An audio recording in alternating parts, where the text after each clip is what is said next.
कुर्बानी सियासी जिंदगी में और कुछ नहीं हो सकती है। भाई जोरदार तालियों से स्वागत कीजिए। इनका रिकॉर्ड क्या बोल जिंदाबाद।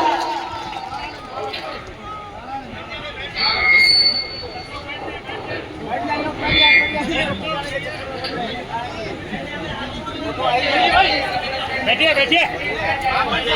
अस्सलाम वालेकुम व रहमतुल्लाहि व बरकातहू। नमस्कार, आदाब। वक्फ संशोधन कानून के विरुद्ध वक्फ प्रोटेक्शन द्वारा आयोजित विरोध प्रदर्शन जलसे की सदारत कर रहे हैं अमीर शरीयत बिहार, उड़ीसा, झारखंड जनाब हजरत फैसल वली रहमानी साहब, यहाँ पर मौजूद राज्यसभा में राज्यसभा सांसद, राष्ट्रीय जनता दल के वरिष्ठ लीडर मनोज झा जी, AIMIM के बिहार सदर, अमोर के माननीय विधायक अख्तरुल ईमान साहब, कोचाधामन के विधायक जनाब अलाल इजार हसन साहब, किशनगंज के माननीय विधायक इजारुल हुसैन साहब, बहादुरगंज के माननीय विधायक अंजार नईमी साहब, यहाँ पर इस धरने में शामिल राष्ट्रीय जनता दल के वरिष्ठ लीडर और माननीय विधान पार्षद काजी शोएब साहब, अनवर साहब, हमारे उलमाए किराम हजरात को तशरीफ फरमाए, दिल्ली और दीनी तंजीमों के जिम्मेदार हजरात और हमारे जितने भी जनप्रतिनिधि हैं और यहाँ पर कसीर तादाद में इस कानून के विरुद्ध, काले कानून के विरुद्ध में इस तपिश भरी धूप में जमा हमारे अवाम को सलाम करता हूँ कि आपने आज इस दारा के ऐतिहासिक मैदान में अपनी हाजिरी दर्ज कर अपना इस काले कानून के विरुद्ध में अपना जो है समर्थन व्यक्त किया है। ये बिल, ये जो कानून बन गया है, इसको हम लोग मुनज़्ज़म तरीके से, जिस तरह से किसान आंदोलन लगातार साल भर से अधिक जो है इसका विरोध प्रदर्शन एक मुनज़्ज़म तरीके से कर उन्होंने केंद्र सरकार को मजबूर किया कि काले कानून को वापस देना पड़ा। और हम लोग भी हमारे मिली कौमी जो all India Muslim personal law board के जिम्मेदारान हैं, उनका भी यही तरीका है कि हम इस बिल के बारे में, ये कोई एक मुसलमान और हिंदू की लड़ाई नहीं है। जिन लोगों ने ये कानून लाया है उसकी कोशिश यही है कि इस मुल्क में तो कम्युनिटी में इसी तरह हिंदू मुस्लिम करके लोगों को सड़क पर लाए और अपनी हुकूमत करें। आज इस बिल के खिलाफ पार्लियामेंट में 232 सांसदों ने वोट डाला।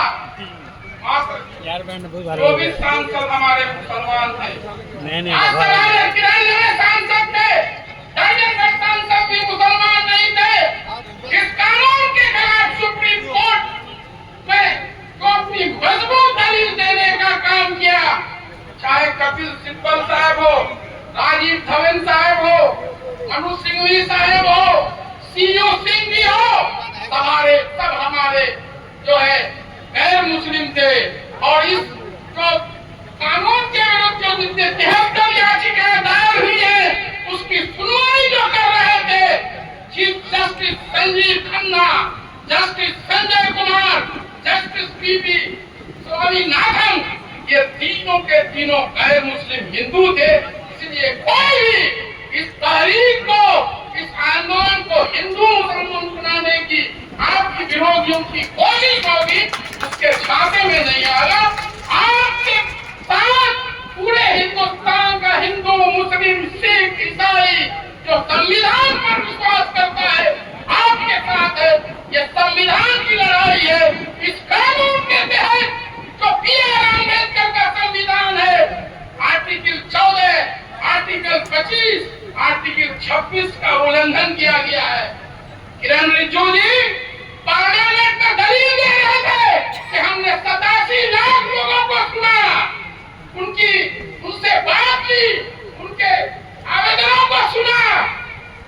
वो फिर बिल जेपीसी में गया और पार्लियामेंट में चीफ जस्टिस ने जब सवालों की झाड़ी लगाई, सरकार के जो वकील थे, solicitor general of India Tushar Mehta के पसीने उतर रहे, जवाब नहीं मिल रहा था, मुझे वक्त दिया जाए। जब 87 लाख लोगों से बात करके इतना लंबा चौड़ा ये करके पास किए, तो फिर आपके पास जवाब क्यों नहीं था? 24 घंटे का वक्त दिया, उस पर भी जवाब नहीं था। फिर एक सप्ताह का जवाब है, उसको ये 1 साल का भी वक्त मिलेगा, उसके पास जवाब नहीं है, क्योंकि ये गैर संवैधानिक है, संविधान के विरुद्ध है। और इस बिल में कपिल सिब्बल साहब बता रहे थे कि जब ओरिजिनल बिल लोकसभा में पेश किया गया तो protection of ancient monument act, preservation and protection of ancient monument act, ये उस बिल में नहीं था। जब गलत कॉपी आया है उसमें वो भी जोड़ा है जिसके तहत हमारे पुराने जितने भी, जिसमें दिल्ली की जामा मस्जिद भी आती है, जो पुराने एंशिएंट मॉन्यूमेंट है, जो हेरिटेज के तौर पर उसको आर्कियोलॉजिकल सर्वे ऑफ इंडिया उसको जो है रख रखाव करता है, वो वक्त की संपत्ति नहीं रहेगी। ये गंभीर बात है। ये लोग बोलते हैं कि हमने वक्त को बर्बादी से बचाने का काम किया। आपने इस कानून में लिमिटेशन एक्ट लाया है कि 12 साल तक वक्त की जमीन पर कोई कब्जा होगा, उसको आप बैठ ठहराने जा रहे हैं। आपकी नीयत सही होती, सारे वक्त प्रॉपर्टी को पब्लिक प्रॉपर्टी घोषित करते हुए सभी कब्जाधारी से बिना नोटिस के मुक्त करते। आपके कहने और कथने में बहुत फर्क है। पार्लियामेंट में अमित शाह जी बार बार क्या बोल रहे थे? देश की सबसे बड़ी संसद है कि इस बिल में कोई हिंदू नहीं रहेगा, कोई नॉन मुस्लिम नहीं रहेगा। और जब पार्लियामेंट के गृह मंत्री झूठ बोल रहा है, आप गजट नोटिफिकेशन देखिए, सेंट्रल वक्फ काउंसिल में 21 आदमी में से 2 कम से कम गैर मुस्लिम होगा। उसी तरह राज्यों के वक्फ बोर्ड में 11 में से 2 नॉन मुस्लिम होगा। आप बोलते कुछ हैं, करते कुछ हैं। किरण रिजिजू जी बिल पेश करते हुए क्या कहे? वक्फ बाई यूजर्स को हमने खत्म कर दिया है। आपने क्या खत्म किया है?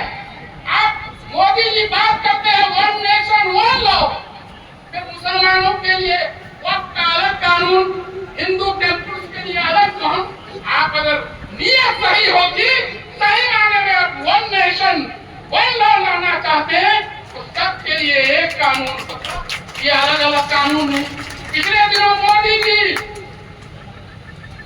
हरियाणा में एक सभा में कह रहे थे कि कांग्रेस द्वारा जो वक्फ अमेंडमेंट एक्ट 2013 लाया गया था, जिसपे वक्फ की जो है बहुत अवैध कब्जा हो गया, उसके लिए हम ये बिल लाए हैं।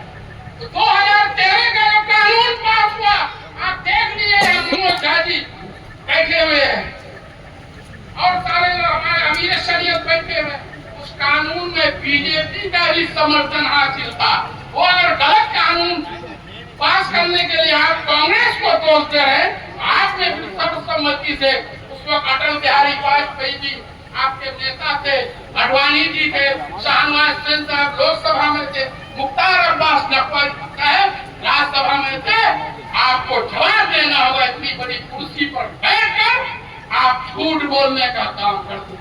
कोई बात होगा आप बोलिएगा पाकिस्तान चले जाइए, आपके बाप का मुल्क है। जब मजहब के नाम पर इस मुल्क का बंटवारा हो रहा था, हमारे आबाद हो अजाद ने मजहब को ठुकरा दिया कि हम इस मुल्क में रहेंगे। मजहब के नाम पर मुल्क की तकसीम हो रहा था, उसको लात मार दिया। आज हम पर आप उंगली उठा रहे हैं। हम अगर विदेशी हैं तो तुम भी विदेशी हो। इस देश का अगर असली नागरिक है तो यहाँ के मूल आदिवासी जो है वही असली नागरिक है, बाकी सारे लोग यहाँ विदेशी है। आप लोग इतने बड़े पद पर रहते हैं और इस तरह की झूठ बोलते हैं। पार्लियामेंट में झूठ बोलते हैं तो आदमी जाएगा तो कहाँ जाएगा? इसलिए मैं 15 साल से जनता दल यूनाइटेड में पिछले 15 साल से जुड़ा हुआ था, और जिस दिन 4 अप्रैल को यह बिल पेश हुआ, मैं उसी दिन से पार्टी की सारी जिम्मेदारियों को छोड़ 5 तारीख को मैं खुद अगर फैसल वली रहमानी साहब से मिलकर उनसे भी मशवरा लिया, उनसे भी गाइडलाइन लिया, सारे अकाबरीन यहाँ बैठे हुए सबसे मैंने बात की और सुप्रीम कोर्ट तक जाने का काम किया। वहाँ बैरिस्टर असदुद्दीन अवैसी साहब आर्मी के चीफ चंद्रशेखर जी हैं, उनके लिए जोरदार ताली हो गई। मनोज भाई है, उनको भी ताली है, उनके लिए भी जोरदार ताली है। हम तो है ही नहीं। और इस दुख की घड़ी में, इस संविधान की लड़ाई में जो हमारे साथ है, दूसरे कौम में हमारे जो है सबसे ज्यादा कुर्बानी उनकी है। तो हम सब लोगों को मिलकर मुनज़्ज़म तरीके से, बिल्कुल शांतिपूर्ण ढंग से इस लड़ाई को आगे जारी रखना है। और जो भी हमारे अकाबरीन हज़रात का इस संबंध में हुक्म होगा, हम लोग ये करेंगे। आज फिर 5 जो है मई को सुप्रीम कोर्ट में जो 73 याचिकाएं 17 अप्रैल तक दाखिल हुई की सुनवाई है, उसके लिए भी दुआ करें। आपकी तो पहली जीत हो ही गई। सुप्रीम कोर्ट के चीफ जस्टिस ने खुद कह दिया कि आप जब वक्फ जो एक इस्लामिक कंसेप्ट है वहाँ गैर मुस्लिमों को लाते हैं, तो क्या अपने मंदिर प्रबंध समिति में मुसलमानों को जगह देंगे? चीफ जस्टिस का खुद सरकार से सवाल, और इसी सवाल का वो जवाब मुझे दे रहे हैं, टाइम पर टाइम ले रहे हैं। और वर्क बाई यूजर्स का बोले आप कागज खोजिएगा बाई रजिस्टर्ड डेट, तो 500-300 साल पहले जो हमारे आबा व अजदाद ने वर्क किया जुबानी जो इस्तेमाल में, उनका खाना है। टेम्पो इंडोमेंट एक्ट में आपको कोई भी मुंह से बोल दिए वो चलेगा, वर्क के लिए आप कागज ढूंढ रहे, ये दोहरी नीति नहीं चलेगी। इसलिए सब लोग एक साथ मिलकर इस बिल के खिलाफ शांतिपूर्ण ढंग से जो संविधान में जो हम लोगों को प्रदान किया है, राइट्स प्रदान किया है, उसके तहत लड़ाई जारी रखें। और निश्चित रूप से इसमें हमारे सारे लोग शामिल हैं, जितने भी इस मुल्क के सेकुलर लोग हैं, सारे लोग शामिल हैं। इसकी जीत होगी। इंकलाब जिंदाबाद।